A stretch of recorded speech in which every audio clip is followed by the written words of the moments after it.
Mwireho bavandimwe, Imana ishimwe ko yongeye kuduha amahirwe yo kugira ngo tubone umwanya wo kwiga. Reka rero nangire nsenga, hanyuma abantu baze kwegera Bibiliya zabo, hanyuma twige tumenye icyo umwami ashaka ko tumenya uyu mugoroba. Reka nsenge. Mwami Imana, turagukunda ko wabanje kudukunda mwami. Hari benshi mwami batarahishura uko kuri, hari benshi mwami bakizi ko umuntu yabaho atabanje guhera kuri wowe, maze mwami ishyerezo yazava nta bikaba birangiye, ariko ukuri kwanditse mu byanditswe byera byawe nk'uko twagiye tubyiga mwami, ko hari Imana tuzajya imbere kwerekana ibyo buri muntu yakoze ku giti cye, ko ari Imana ijya muri detayi ku buryo buri muntu wese bahura bakabonana, akayiha raporo y'ubuzima yamutije hano ku isi. Mwami, umunzani watuma twireberaho, kuko niba dushyize mu mwijima, waduhaye ijambo ryawe kugira ngo turirebereho mwami, tumenye niba koko turi abo ushaka ko tubabo. Mwami, urangije uduhishurira ko ibyo nta muntu n'umwe ubishoboye kubyuzuza ibyo usaba, ahubwo watanze Kristo kugira ngo abitwuzurize. Umwizeye rero rimwe kugeza iteka ryose aba abaye uwawe. Ariko mwami, uyu munsi turagira ngo udufashe turebe uko kwizera icyo kuvuze, hatagira mwami umera nk'abo turi bubone bagiye bagaragara mu byanditswe byera, umwe akaba yagwa ku ruhande rutamenya icyo kwizera ari cyo, cyangwa niyizere undi akajya ku ruhande rwibwira ko yizeye atarizeye. Ndagusaba ngo udufashe, Mwuka Wera ufungura amatwi n'amaso ya roho zabo bumva, mu izina rya Yesu Kristo nizeye, amen. Bavandimwe rero, nk'uko mwabibonye kare tubivuga ko uyu munsi turiga kwizera bizana agakiza ni iki. Hari igihe tubwira abantu nyine agakiza kabonwa biturutse uko umuntu yizeye ibyo Kristo yakoze, kandi akamenya ko icyatumye Kristo abimukorera n'icyatumye Imana ishyiraho uko kwizera ko aricyo kiraro kimuhuza n'Imana, ko ari ubuntu bwayo bwayibisunikiye, atari icyiza kimubonetsemo cyangwa kizamubonekamo, tukabivuga. Ariko n'umuntu akubaje ati how, noneho umbwiye what I need to do, ariko how can I do it, noneho ni gute, ni iki kizanyereka ko nabikoze? Kuki ibyo bintu biri ngombwa? Uyu munsi turiga inyigisho, turaza kwiga mu bice nabwira bigabanyijemo ibice bitatu. Turareba icyo kwizera icyo ari cyo n'impamvu bikenewe. Ni iki kintu gituma ibyo bintu twumva byihutirwa ko abantu bagomba kubisobanukirwa. Icya kabiri turareba se mu Bibiliya bigaragaza ibyo bintu. Nitumara gutanga icyo gisobanuro nka executive summary, cyangwa se igisobanuro cy'uko kwizera n'impamvu biri ngombwa, turareba noneho Bibiliya hari ahantu hatandukanye igenda igaragaza uko kwizera uko ariko n'ibiburanga, ni ibihe bigaragaza. Tubirebe mu byanditswe byera. Ingingo ya gatatu rero iraza twibaza duti ese njyewe uko kwizera ndagufite? Ni ukuvuga ngo umuntu wese uri aha ngaha, nubwo waba wibara mu bavuga ko ari abera n'abaziranenge, ibintu bibiri biratandukanye. Hari ukuba uvuga ko uri uwera n'umuziranenge, hari ukuba ubivuga, hari no kuba uri we. Rwose ibyo biragatsindwa umuntu wavuga ngo ijuru rirakorerwa, uzamenye ko ari Satani umuvugiramo, uzamuhungire kure. Umuntu wakubwira ko ubugingo buhora hatari impano y'Imana, ari ibyo umuntu akora akabitsindira, Imana ikamubera ikamujyamo umwenda. Ntibibaho, nta muntu Imana ibamo umwenda. Muzabisoma mu Baroma 11 guhera kuri 32. Nta muntu n'umwe wigeze ayigira inama niyo byose bikomokaho, byose hatavuyemo na kimwe. Rero icyo kintu ndagira ngo tukirebe. Reka tubaze turebe impamvu biri ngombwa. Rero ndifuza ko tubanza tukareba impamvu biri ngombwa kwita kuri uku kuri, kuko hari ukwizera kwinshi kugaragara muri Bibiliya kudakiza, kandi igiteye ubwoba uko kwizera ukaba nabwo kwizera ukwerekeje kuri Kristo. Reka nsubiremo iki kintu. Hari ukwizera umuntu yizera Kristo kudatanga ubugingo buhoraho. Hari abashobora kumva ibyo bintu bisa n'ibidamenyerewe, ariko ndashaka kubisoma mu byanditswe byera. Hari ukwizera umuntu akaba yizera Kristo, murabyumva, ariko akaba atari ukwizera kushobora kumuhesha ubugingo buhoraho. Niyo mpamvu biri ngombwa gufata tukamera nk'abantu barimo kubaga mu bwonko, nk'abantu barimo kubara umusatsi, tukagenda akantu ku kandi ntitugire. Urabona umusatsi kuko usa kandi wose urundiye hamwe kuwubara byakugora. Imana niyo itangaje, nabonye ivuga ngo no mu kuzuka nta n'umusatsi n'agace na kamwe kazasigara katazutse, n'uwo wogosha ukagwa. Nyine Imana ni uko ihanitse ku buryo nta n'agasatsi kava ku musatsi tukiriho itabyemeye. No mu muzuko muzabisome muri Luka, ndaza wenda kubaha umurongo. So icyo rero nshaka kubabwira ni iki ngiki, ni uko uku kuzuka, uku kwizera kugomba gusobanuka, kubera yuko hari ukwizera k'ubwoko bwinshi wavuga ko kujya kunganya n'umusatsi. Ubu ntiwamenya umusatsi uri mugufi cyangwa muremure urebye ku mutwe, bisaba gufata kamwe. Niyo mpamvu tugomba kwitonda, kuko ubugingo bwacu bw'iteka bushingiye kuri iki kintu. Tugomba rero kubisobanura neza, tugasa n'umuntu ugiye kubara umusatsi, afite umusatsi umwe ashakamo, ukuntu yakwitonda n'ukuntu byamusaba kwitonda akitegereza. Kuki mvuga ngo hari ukwizera kwizera Kristo kandi kudakiza? Ndashaka ko dusoma, ndashaka kubihamya nkoresha ibyanditswe byera, kuko sinshaka ibintu bisa nkaho twabihimbye. Oya, ahari abantu bakanguka bakamenya ko ubu Kristo nyakuri, murabyumva bavandimwe, ruzanwa ku bw'ubuntu bw'Imana, umuntu akabugira. Ariko hari ibihamya simusiga, si urujijo rumwereka ko ibyo bintu bihari. Ndashaka kubasomera muri Yohana igice cya 2 umurongo wa 21 kujya kuri 24. Ariko urusengero yavugaga ni umubiri we, uwo ni Kristo. Nuko azuwe abigishwa be bibuka ko yabivuze. Muri Yohana igice cya 2, nuko azuwe abigishwa be bibuka ko yabivuze, bemera ibyanditswe na rya jambo Yesu yari yavuze. 23. Nuko ubwo yari i Yerusalemu mu minsi mikuru ya Pasika, abantu benshi babonye ibimenyetso akora bizera izina rye. 24.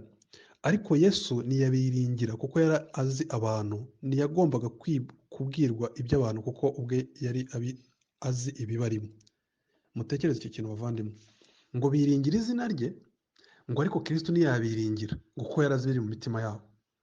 Murumva rero ko tugomba kwitonda tugasobanukirwa kwizera nyako ni ukuhe. Ngo bizera, ngo abantu benshi babonye ibimenyetso akora bizera izina rye, ariko Yesu ntiyabiringira kuko yari azi ibiri mu mitima yabo.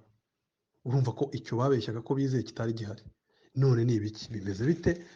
Igice cya 8 rero cya Yohana ho haratangaje, hagaragara imbaga nyamwinshi y'abantu bamwizeye bakanamukurikira, ariko hashira akanya gatoya bakamuvuga ngo afite dayimoni. Reka mbasomere mwumve. Nuko Yesu abwira abayuda bamwemeye, 29, kandi uwantumye turi kumwe, ntiyansize jyenyine kuko nkora ibyo ashima. Avuze atyo abantu benshi baramwizera.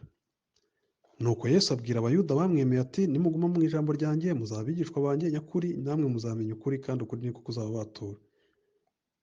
Baramusubiza bati, two turi urubyaro rwa Aburahamu, akaba ari ntabwo twigeze ba abantu benshi kuba imbata z'umuntu.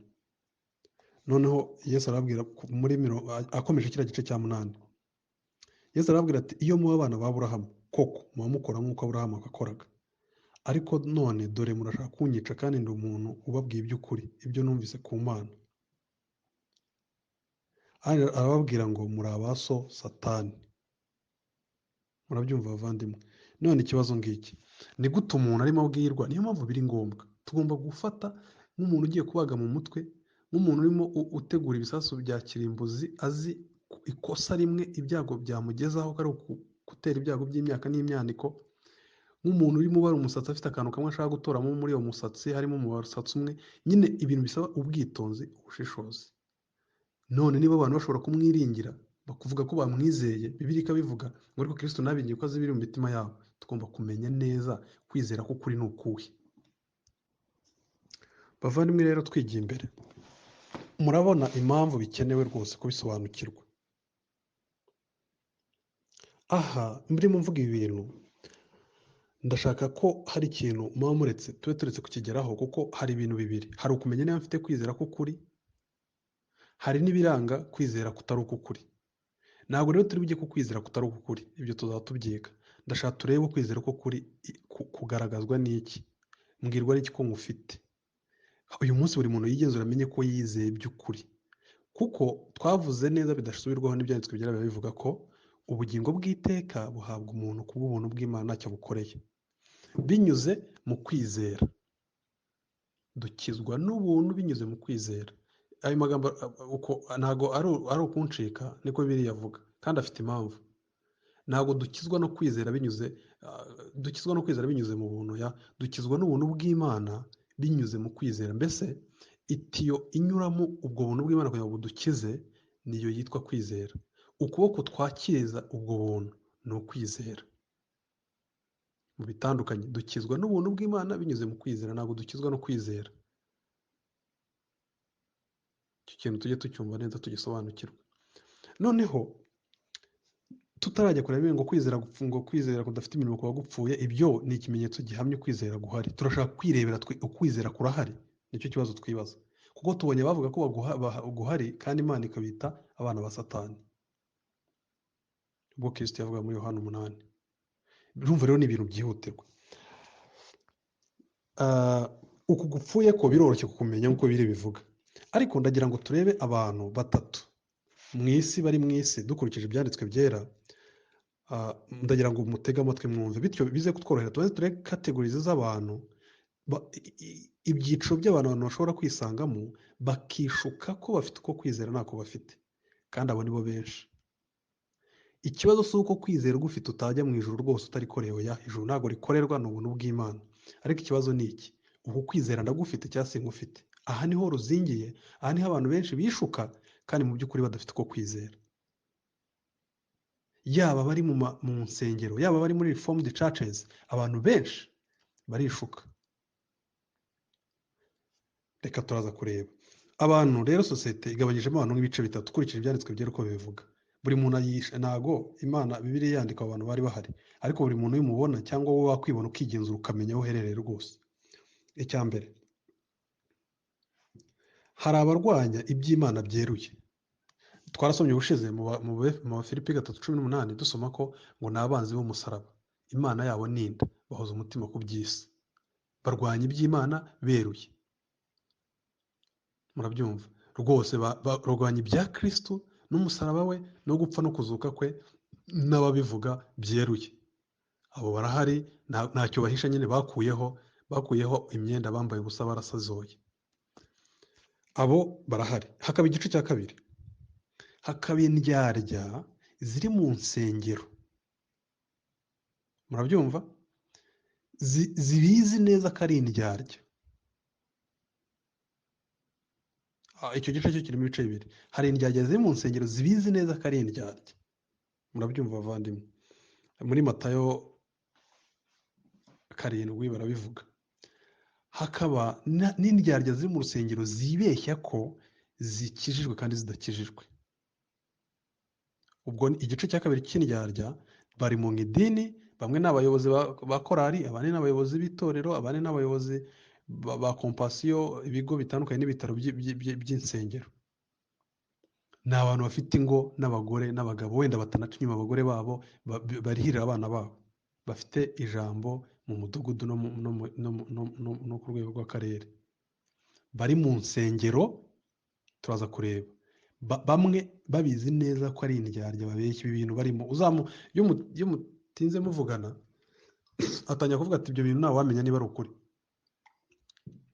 cyangwa ati buri muntu agumana ibye. Bavandimwe, ndagira ikintu tukibandeho. Izo ni indyarya zibizi. Hakaba rero n'abandi bari aho batabizi. Bamwe Pawulo avuga ngo mwigenzure, mu Bakorinto 1:13, mwigenzure murebe ko muri mu byizerwa. Bari mu rusengero, murabyumva. Abo ni ba bandi Kristo avuga muri Matayo 7:13 kumanuka, akavuga ngo abenshi bazaza bambwire ku munsi w'amateka ngo mwami mwami, ntitwakoze ibi. Ababwira ati mugende sinigeze kubamenya. Kandi barinze bagera ku munsi w'amateka bazi ko arabe. Ababwira ngo ibi n'ibi nimwabikoze, nimwangaburiye nshonje n'iki. Bari baramubwira ngo twabikoze ryari, ibyo bintu twanze kubikora. Urumva ni umuntu rwose wari uzi ko arimo agenda mu murongo w'Imana, mu murongo wa Kristo. Bavandimwe, ndagira ngo icyo kintu mucyumve. Ndagira ngo mutege amatwi mwumve, dutege amatwi twumve. Imana nicyo gituma ibitumenyesha kare, ikabyandika mu byanditswe byera byayo. kugira ngo tumenye neza ko ahantu duhagaze ari aho ukuri cyangwa twubatse ku mucanga twibeshya ko duhagaze mu kuri. Ibyo rero, ibyo mutega amatwi, ndabisubiramo, nzakomeza mbisubiremo. Uwashaka kwiyumvira ibyo ashaka nabyo azabibazwa. Ndavuga ngo ubugingo bw'iteka ni impano y'Imana, ijuru ribonerwa ku bw'ubuntu bw'Imana. Ariko Paul uyu nguyu wari ku ruhembe rwo kwigisha ubuntu bw'Imana, ni nawe wanditse ibi bice byose. Ni Kristo uyu umunyabuntu kuruta abandi bose, umunyabuntu bugeretse ku bundi, ngo ibyari bimwuzuye ni ubuntu bugeretse ku bundi. Abantu birirwa barwana n'abandi ngo babita abanyabuntu. Mujye mubareka.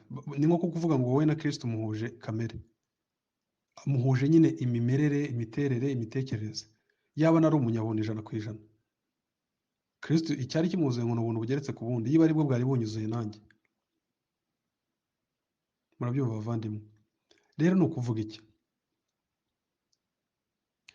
Igice cya 13 umurongo wa 5 Korinto wa 2, ngaho nimwisuzume ubwanyu mumenye yuko mukiri mu byo twizera kandi mwigerageze.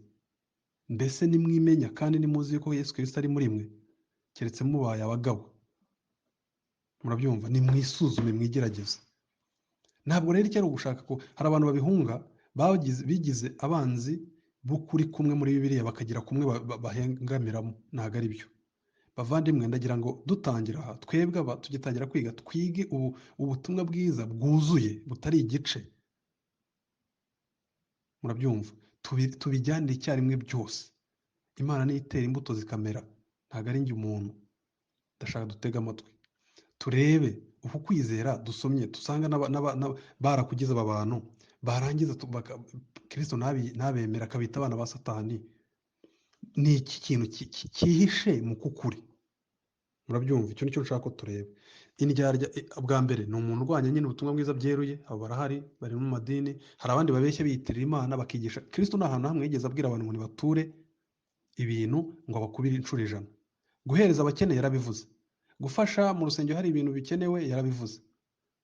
Ariko niyigeze avuga ngo biriya mubona ngo tanga Isaka wawe n'ibindi biherekeje, ngo uzabona umugore. Nta muntu wigeze asezeranya umugore, nta muntu wigeze asezeranya umugabo, nta muntu wigeze asezeranya visa cyangwa diguri. Mwitonde tubirebe neza.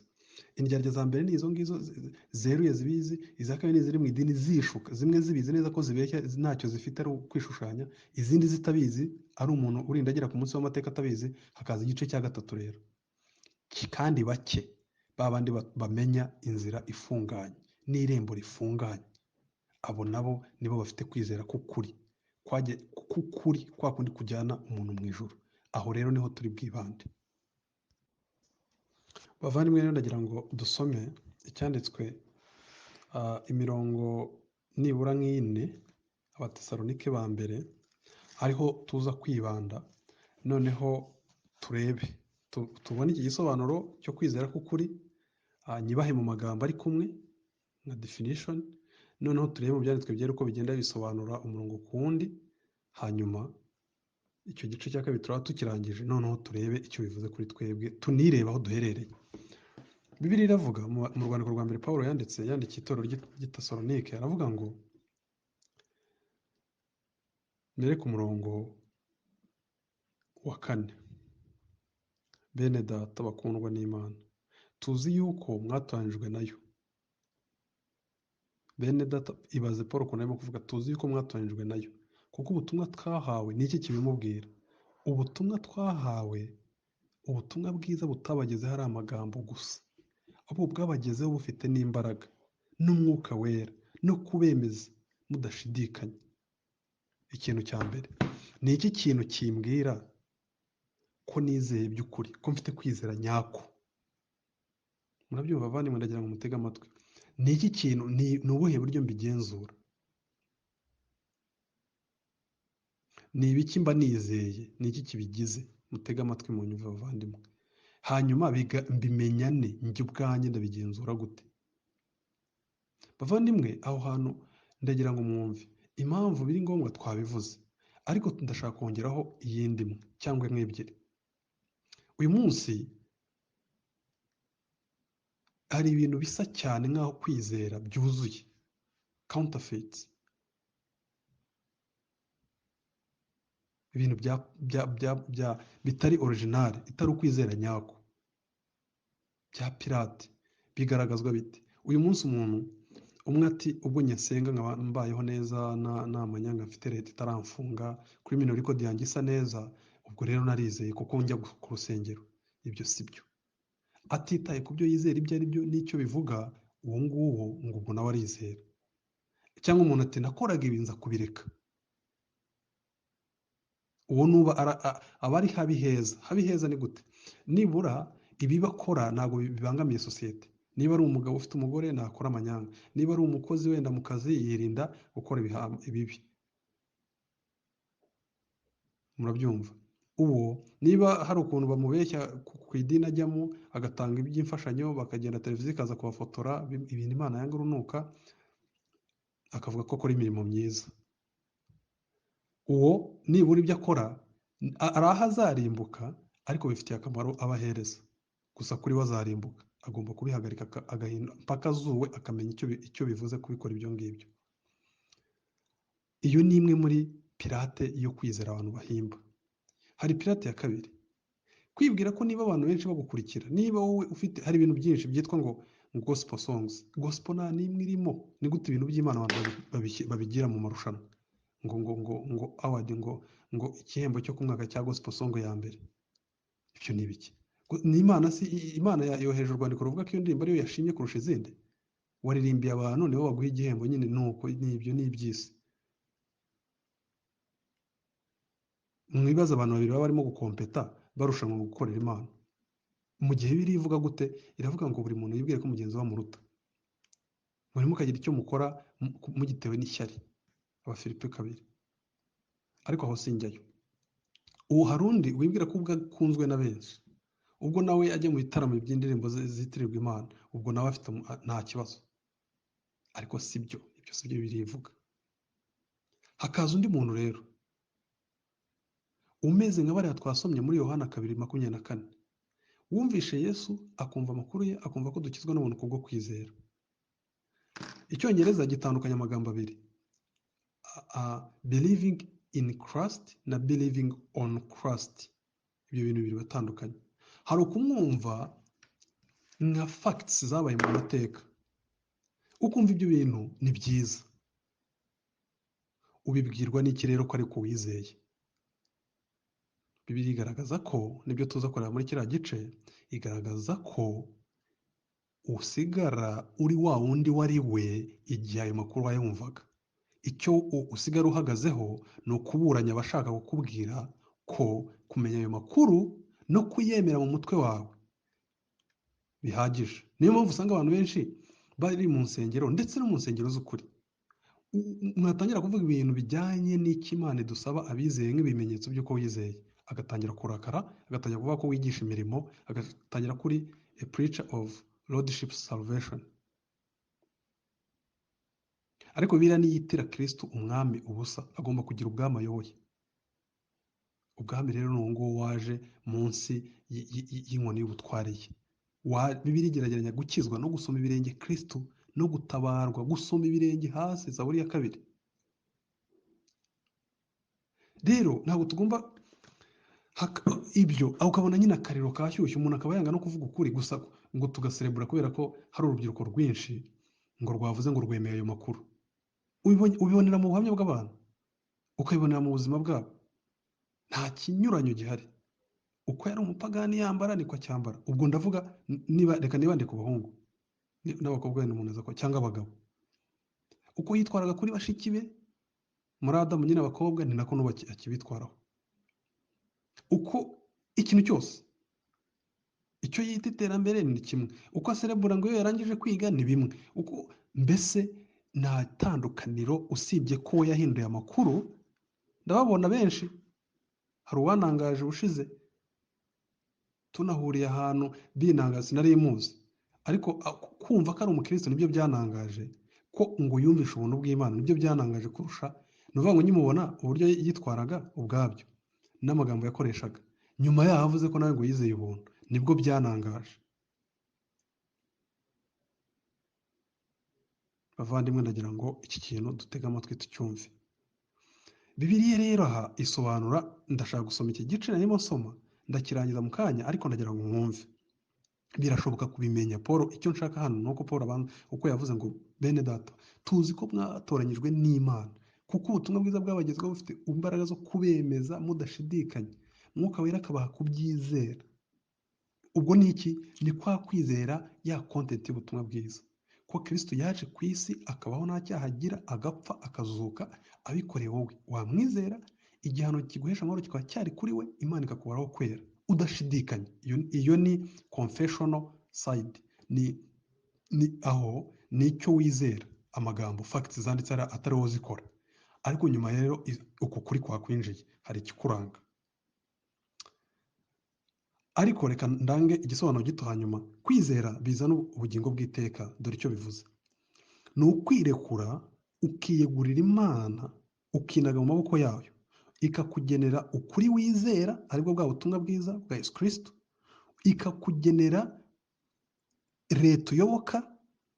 Leta uyoboka ndavuga ibyanditswe byera icyo bitegeka, uburyo ugiye kubaho intambwe ku yindi, ibyo utekereza, ibyo wibwira, ndetse no kwerura ugatera umugongo uwo wari we wese, bigaragarira wese nta rujijo. Nta muntu ukwiye kujya ashakira ngo ariko uriya muntu arizera cyane, yizera, ngo bajye kukubazaho ubuhamya mu bandi, ngo bavuge ngo abantu bamuvugaho rumwe, abandi bizeye, ntabwo uba wizera. Bavandimwe, mvuga ibi hari ikintu kimwe nshaka kwirinda, kandi n'abigisha bose bakwiye kujya birinda, abo kuri nyine badafite izindi nyungu bashaka, z'inda, z'icyubahiro, zo kuvugwa amazina, zo guhabwa titire. Oya, kubona umugore, umugabo, iki? Oya. Bashaka kwigisha ijambo ry'Imana uko riri, bagapfa bakabashyingura bakibagirana. Ni uko wirinda kuba wahangayikisha umwana w'Imana w'ukuri, hanyuma ukanirinda kuba washyigikira, wagira wasa n'umuntu usa n'ufashije uwihishe mu nyabinyoma, yandyarya, yaba ari yandyarya ibizi ko yanga umusaraba byeruye, yaba ari yandyarya iri mu rusengero ibizi ko ari indyarya, yaba ari yandyarya yishuka, murabyumva, cyangwa se umwana we, izo ndyarya uko ari eshatu, ukirinda ko uyiha umutekano.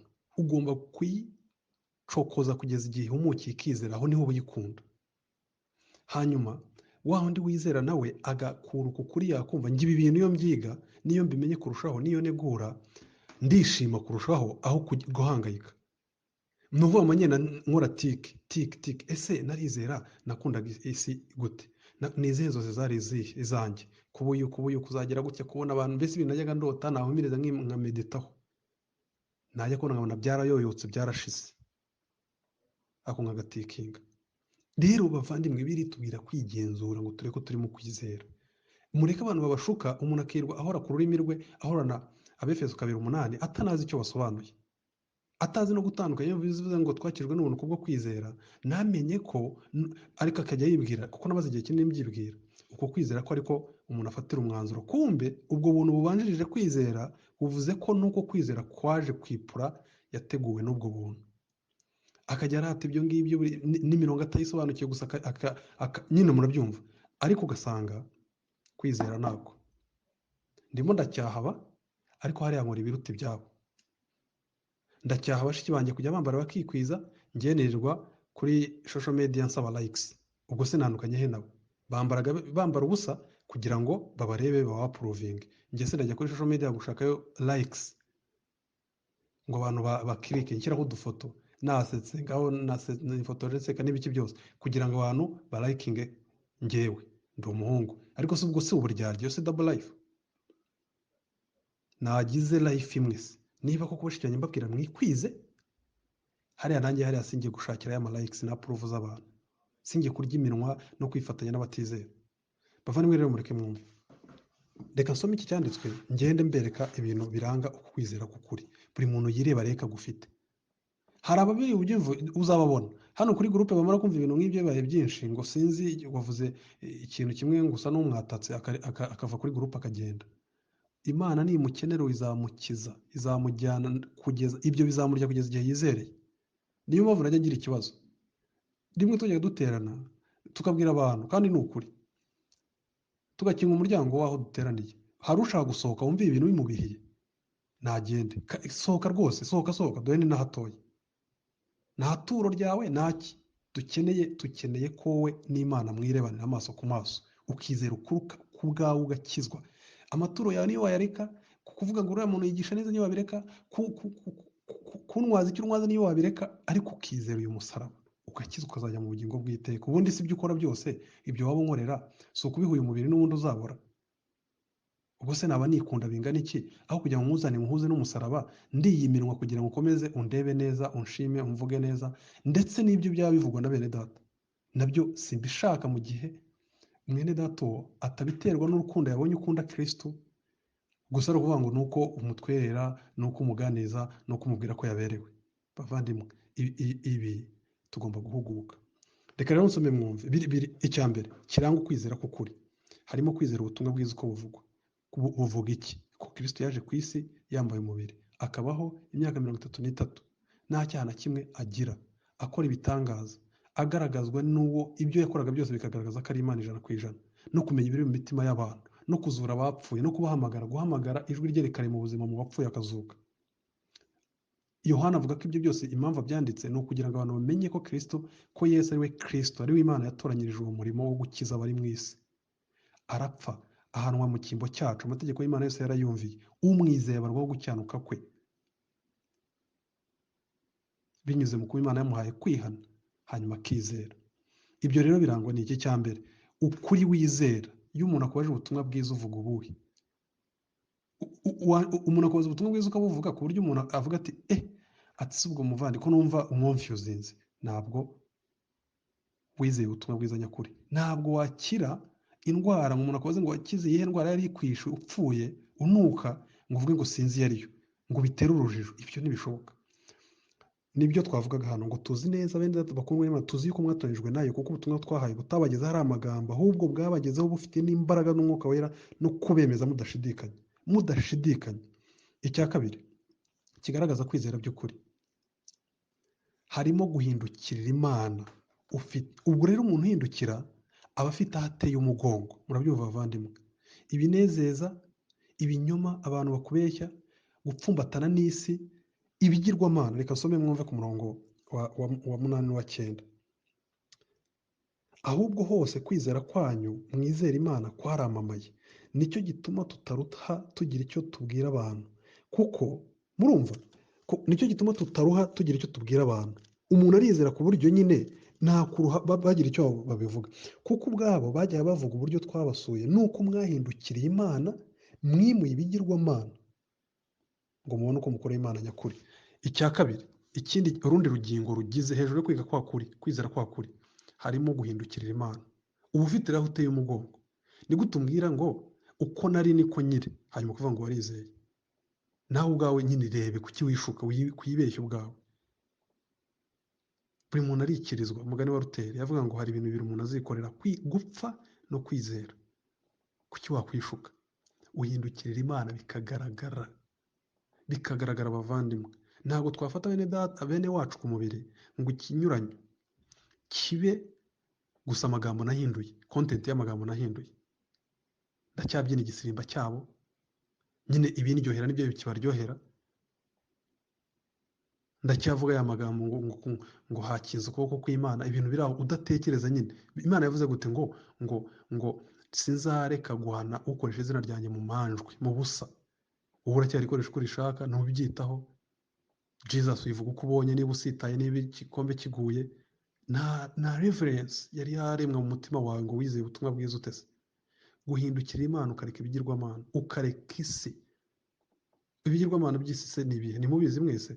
Uko abantu bandeba, uko ifoto yanjye igaragara, amalikes mbona, ubukire nzatunga, uko umusozi wazanyitirirwa, ibintu biri aho byose by'amanjwe. Umwana w'Imana arazuka, ibyo bikamubaho. Ibyo si byo bimukiza, ariko ibyo ni ibiranga kwa kwizera.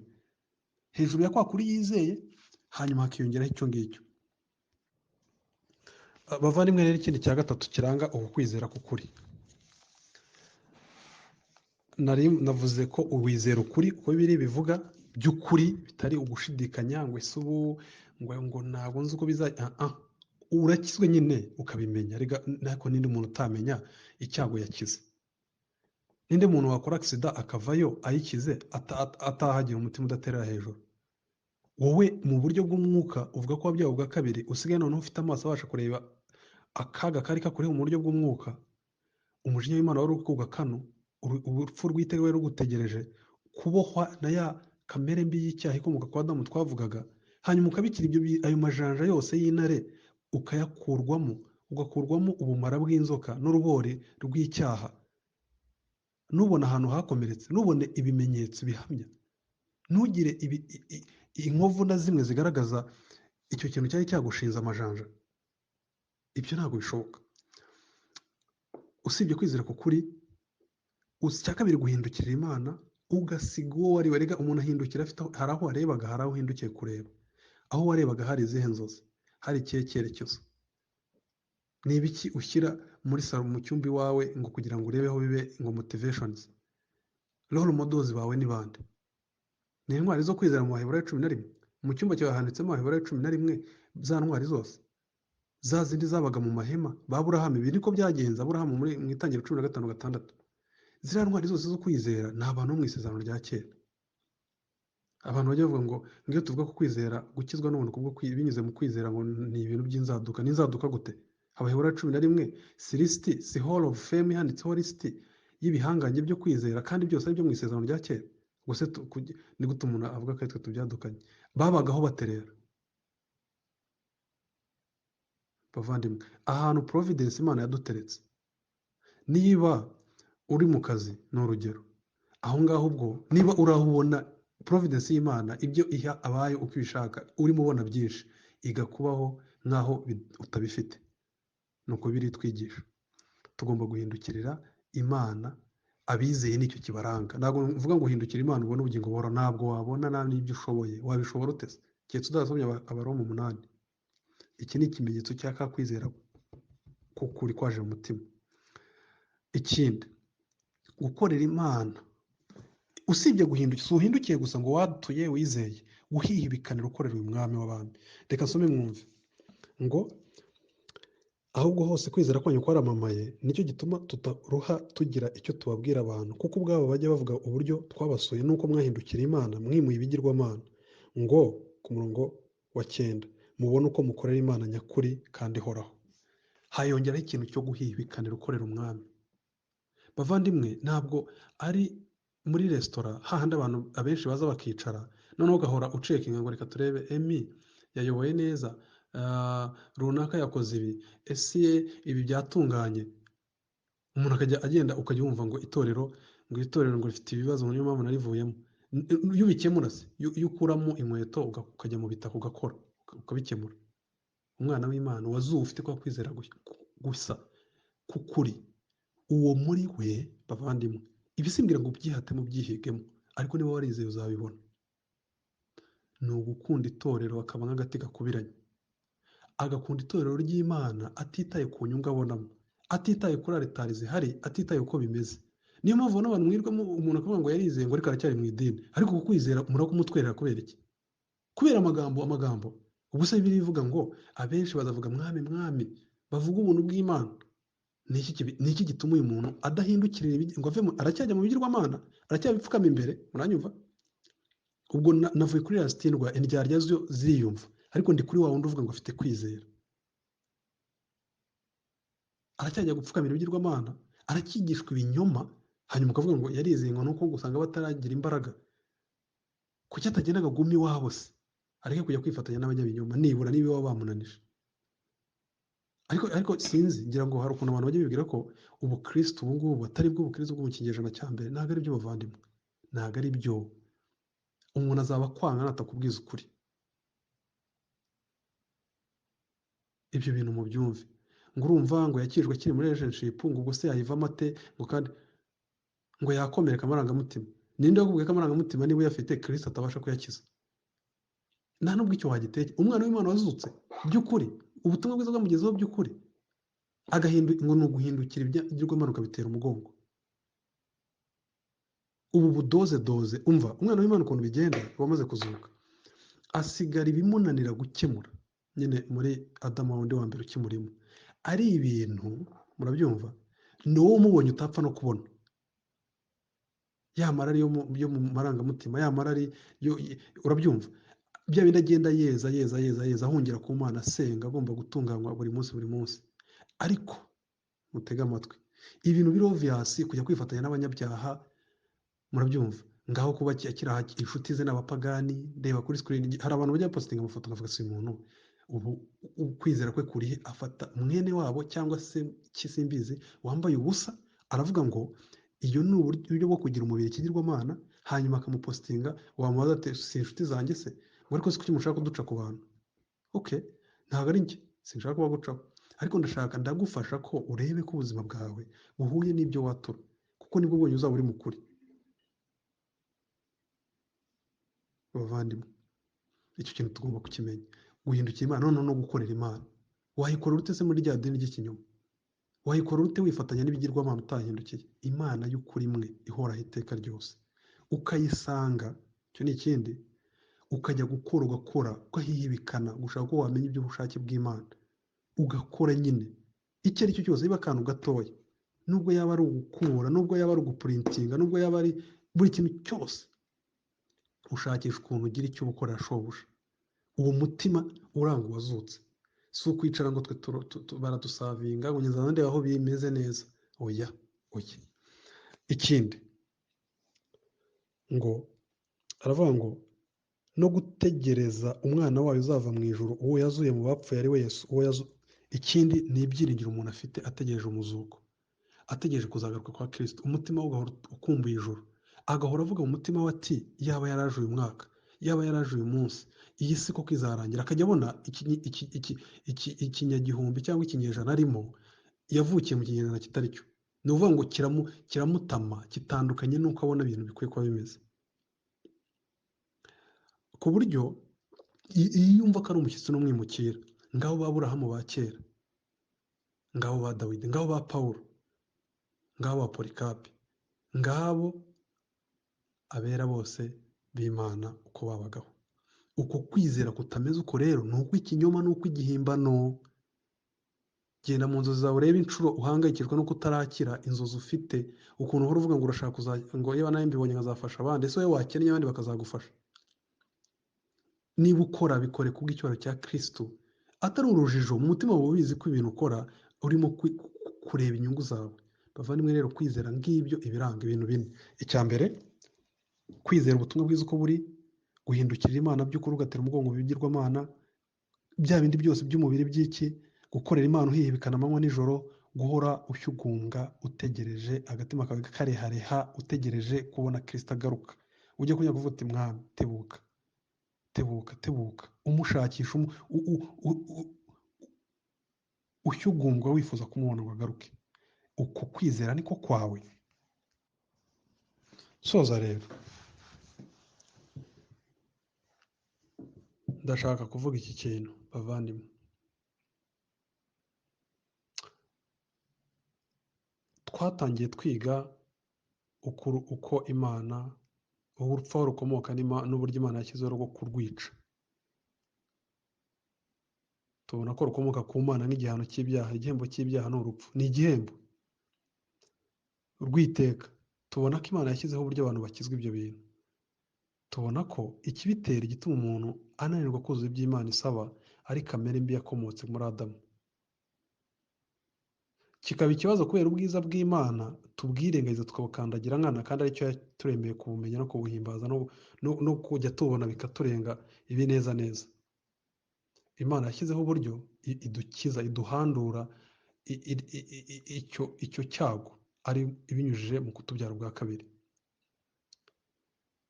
Hanyuma yamara kutubyara ubwa kabiri, ikaduha kwizera umwana wa Yesu Kristo, tukihana, tukizera ubutumwa bwiza, tukabarwaho gucyanuka kwa Yesu Kristo 100%. Tubonye rero uko Imana icyo yatanze nk'uburyo bwo kugira ngo ubwo buntu bubu bwacu tubimenye. Buri muntu noneho abyimenyeho ibyo bintu, amenye ko rwa rupfu yarukize, napfa kuri we tuzavuga ngo ijoro ryiza, aho kuvuga ngo urabeho ngo amarira turenge, tukababara ariko nk'abafite ibyiringiro, nk'uko Abatesalonike ba mbere 4 bavuga. Tubonye uku kwizera rero, ariko sinshaka urujijo, kuko kwizera nabivuze kenshi n'abandi bazabivuga n'ubuntu bw'Imana. Ndashaka umuntu wese ujya kubohoka muri izo ngoyi zose, abohoka by'ukuri, cyangwa ugumye akaguma yabizi ko we n'Imana nta sano bafitanye. Nyine sinshaka umuntu uba upfuba, all the way uve kwa Satani uze ku Mana wese, uze mu buryo bwiza busukuye budafite mu ibitotsi. Nyine ntago umuntu ufite ubushyuhe n'ubukonje ntago akenewe mu nzu y'Imana, ntago akenewe rwose. Tugomba guharanira icyo ngicyo. Ibyo nibyo Bibiliya yigisha. Ariko nk'umuntu yabeshya akavuga ngo ibyo si ngombwa kubyigisha, Bibiliya Abaroma guhera kuri 12 kujya kuri 16 bavuga uburyo uwazuwe ibimwereka. Yakobo nibyo yivugira ibice bye byose, Petero nibyo avuga, Paul guhera kuri 6 mu Baroma yabitangiye. Nta nubwo ari ibice bimwe bivuga ibyo gukora, ibindi bice ngo bivuge doctrine, oya, ahubwo no muri izo doctrine agenda bivuga. Nuko tuvuga iki? Dukora ibyaha kugira ngo ubuntu busage ntibikabeho, kuko tubonye ko umuntu agahita ajya ku buryo umuntu yapfanye na Kristo, union, mystical union y'umuntu na Kristo. Doctrine, how to live in the truth of that doctrine. Namwe yaravuze mwebwe yarapfuye muzi ibyaha n'ibicumuro ibyo mwagenderagamo. Abazuriye iki? Imirimo myiza, muri 2 atarajyana no kuri 4 mu Efeso. Imana yaremye kugira ngo tuyigenderemo. Mbese buri murongo urangira avuga icyo Imana yakoze, avuga ikigiye kukuranga yo yabikoreye koko. Bavandimwe, rero icyo nshaka kuvuga ni iki. Wibaza iki kibazo. Uku kwizera kwanjye mvuga ni ukwizera kwankozemo umurimo,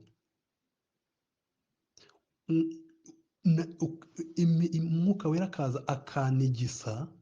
Simvuga ibintu byo gutigista by'umuntu usa n'uguye igicuro mu musokoro wawe, ku buryo ibintu byose ubibona mu buryo bunyuranye, imigenda yose ubibona, inshuti uko uzihitamo, urugo niba ari urugo uzajyamo, byose ku buryo ibyaryoheraga ururimi rwawe mu buryo bw'umwuka bikubera ikintu n'ibitari icyaha, ukabona ko nta kintu kirimo cyo kumva byakurenze, cyatuma nyine amarira atemba ava muri wowe. Hari ukuntu abantu ibintu bibarenga, emotions z'ibintu neza zineza ko byoroshye kumugusha mu byaha, ugasanga nibyo byamutwaye. Uzabyumva ute? Araganiye, amenya uburyo ububi bwe buri ku muzi, aravuga ati okay, Imana itugire imbabazi. Ubwo bikarangira akava ahita asubira muri bwa buzima, nta resolution. Icyo rero cyerekana iki? Niki kintu kinaniza uyu muntu kugira izo mbaraga? Ni ukubera ko disi nta muzuko wamukozwemo, nta muntu n'umwe ubyikorera. Nta nubwo mvuga nk'abadive cyangwa ayandi madini avuga ngo Yesu azagenda abinshoboza noneho uzabona ubugingo buhoraho. Ya uwazutse wese afite ibyo Imana yagennye, kwiga ijambo ry'Imana, gusenga ku giti cyawe, kubana n'abera nyakuri, kwimura ibigirwamana ukasavinga Imana nyakuri. Ibyo bintu bavandimwe, ibyo bintu wabyibonyeho cyangwa ujyayo kubera ko hari igroupe y'inshuti zawe, urungano, abantu mushobora gusa, abantu mwifotoza ifoto zigasa neza. Murabyumva? Rero ni iki ndimo kuvuga. Kwizera, Bibiliya bigaragaza ko ari ukumvira. Simvuga ngo birahwanyoya, ahubwo Bibiliya igenda isimbuza ayo magambo ngo abumviye ubutumwa bwiza, ngo abumviye Kristo, ngo bahindukiriye Imana. Murabyumva? Ni uvuga ngo icyo Bibiliya bishaka kuvuga ni uko uwo murimo ukozwe muri wowe nta kindi kikubaho, ni ugutaninga ukareba ku Mana, ugatera umugongo isi n'ibiyuzuye. Uku kwizera niko kunesha iby'isi, niko Yohana yanditse. Reka mbibasomere mu byumve, urwandiko rwe rwa mbere, igice cya 5. Ni urugendo, ariko bavandimwe, ibyo bintu ugomba kubyibonaho pe. Paul aravuga ati ibi nibyo bitwemeza koko mwatoranyijwe n'Imana. Reka nsome mwumve. Wizeye wese yuko Yesu ari Kristo niwe wabyawe n'Imana, kandi ukunda wese yabyaye akunda n'uwabyawe nayo. Icyo ni cyo tumenyesha ko dukunda abana b'Imana, nuko dukunda Imana tugakurikiza amategeko yayo. Kuko aravuga ngo kuko icyabyawe n'Imana cyose kinesha iby'isi, kandi uku niko kunesha kwanesheje iby'isi, ni ukwizera kwacu. Murumva rero icyo ashaka kuvuga ni uko uku kwizera niko kunesha kwanesheje iby'isi, ni ukwizera kwacu. Kubera iki? Nuko wa muntu ujya kuzuka, ujya kwizera, aba yazutse, ikaba nka moteri imuterura ikamukura muri Adamu wa mbere ikamutereka muri Adamu wa kabiri. Bavandimwe, ibi turabizi, tubyiziho. icyo ni ikibazo tugomba kwibaza twese tukagisubiza kugeza igihe tuboneye igisubizo. Uwagira ikibazo yaza kukibaza.